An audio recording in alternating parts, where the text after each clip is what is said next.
بسم اللہ الرحمن الرحیم۔ السلام علیکم ورحمۃ اللہ وبرکاتہ۔ میری چند بہنوں نے مجھے کویسچن کیا تھا کہ ہم نے سنا ہے کہ آرٹیفیشل جویلری وغیرہ پہن کر یا خاص طور پر رنگ پہن کر نماز نہیں ہوتی اور یہ جائز نہیں ہے لوہا پہننا، تو میں انشاءاللہ آج آپ کو وہ بتاؤں گی حدیثوں کی روح سے۔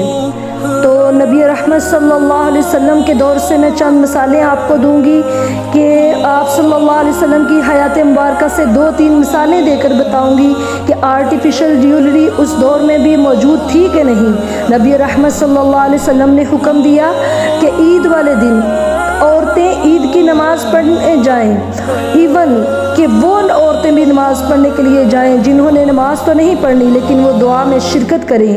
ہر کوئی لازمن جائے۔ اور پھر آپ صلی اللہ علیہ وسلم نے عید والے دن خطبہ ارشاد فرمایا تو آپ صلی اللہ علیہ وسلم کو محسوس ہوا کہ میری آواز عورتوں تک نہیں جا رہی کیونکہ مجمع بہت بڑا تھا، تو آپ صلی اللہ علیہ وسلم نے عورتوں کو مردوں کو خطبہ دینے کے بعد عورتوں کی سائڈ پر گئے تو ان کو بھی نصیحت فرمائی کہ میں نے جہنم میں اکثریت عورتوں کی دیکھی ہے، تو اے خواتین کی جماعت صدقہ کرو تو اور اپنے آپ کو جہنم سے بچا لو۔ تو سیدنا حضرت بلال رضی اللہ تعالیٰ عنہ نے ایک رومال نما بڑا سا کپڑا پکڑا ہوا تھا تو وہ اس طرح آگے بچھایا ہوا تھا، تو عورتوں نے اس میں اپنے گلے کے ہار، اپنی بالیاں، اپنے کانٹے، اپنی چوڑیاں، ایون کہ جو کچھ ان کے پاس تھا وہ سب اتار کر حضرت بلال رضی اللہ تعالیٰ عنہ کے رومال میں ڈال دے رہی تھی۔ تو اس سے ثابت ہوا کہ عورتیں اس دور میں بھی زیورات وغیرہ پہنتی تھی، بلکہ نماز میں بھی زیورات پہن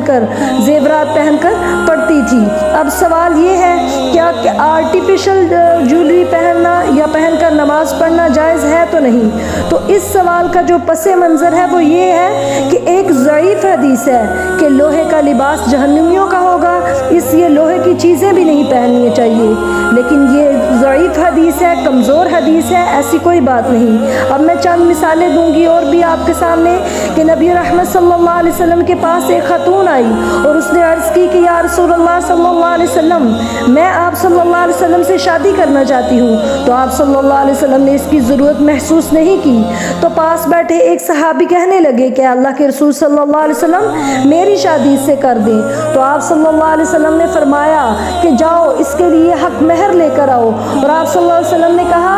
کہ حق مہر لے کے آؤ، کچھ بھی لے آؤ، چاہے وہ لوہے کی انگوٹھی کیوں نہ لے آؤ۔ تو اس کا مطلب ہے کہ اگر عورتیں لوہے کی انگوٹھی پہن سکتی ہیں تو باقی آرٹیفیشل جویلری بھی پہن سکتی ہیں۔ تیسری مثال ام المؤمنین حضرت عائشہ صدیقہ رضی اللہ تعالی عنہ، وہ ایک غزوے میں ایک موقع پر آپ صلی اللہ علیہ وسلم کے ساتھ موجود تھی، تو وہ کہتی ہیں کہ میرے گلے سے ہار ٹوٹ کر گر گیا اور وہ ملا نہیں، صحابہ ڈھونڈتے رہے، تو اس دوران ہمارا جو وہاں پہ ظاہر قافلہ جو جا رہا تھا غزوے کے لیے ان کا پڑاؤ ادھر پڑ گیا صرف میرا ہار ڈھونڈنے کے لیے۔ تو اسی دوران نماز کا ٹائم ہو گیا اور وہاں پر پانی بھی میسر نہیں تھا کہیں نزدیک سے، تو صحابہ اکرام رضوان اللہ علیہم اجمعین پریشان ہو گئے کہ اب کیا کریں۔ تو ام المؤمنین رضی اللہ تعالی عنہ فرماتی ہیں کہ آپ صلی اللہ علیہ وسلم میری گود میں سر رکھ کر سوئے ہوئے تھے، تو صحابہ اکرام رضوان اللہ علیہم اجمعین نے جا کر حضرت ابو بکر صدیق رضی اللہ تعالی عنہ کو شکایت کی کہ آپ کی بیٹی کی وجہ سے قافلہ یہاں رکا ہوا ہے جہاں پانی نہیں ہے، تو نماز کیسے پڑھنی ہے؟ تو والد صاحب نے آ کر مجھے ڈانٹا بھی اور مارا بھی تھوڑا سا، تو میں اللہ کے رسول صلی اللہ علیہ وسلم کی وجہ سے ہلی بھی نہیں، ابا جی کے مارنے اور ڈانٹنے کے باوجود، کیونکہ آپ صلی اللہ علیہ وسلم کی نیند ڈسٹرب نہ ہو جائے کہیں۔ تو اس موقع پر اللہ رب العزت نے تیمم والی آیتیں نازل فرمائی، تو ایک صحابی اس موقع پر کہنے لگے کہ اے آل ابی بکر، تمہاری وجہ سے اللہ نے پہلے بھی بڑی برکتیں دی ہیں اور تا قیامت یہ تیمم والی برکت بھی عطا فرما دی، سہولت تا قیامت یہ چلتی رہے گی، سبحان اللہ۔ تو وہ جو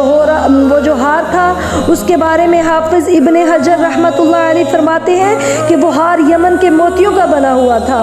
اور جو ٹوٹ کر گرا تھا اور وہ بعد میں مل بھی گیا۔ تو مطلب کیا ہے کہ آرٹیفیشل جویلری ام المؤمنین حضرت عائشہ صدیقہ رضی اللہ تعالی عنہا نے بھی پہنی ہوئی تھی جو وہ گم ہو گئی اور بعد میں مل گئی۔ اس کے علاوہ ایک اور ہار کا تذکرہ ملتا ہے جو نبی رحمت صلی اللہ علیہ وسلم کی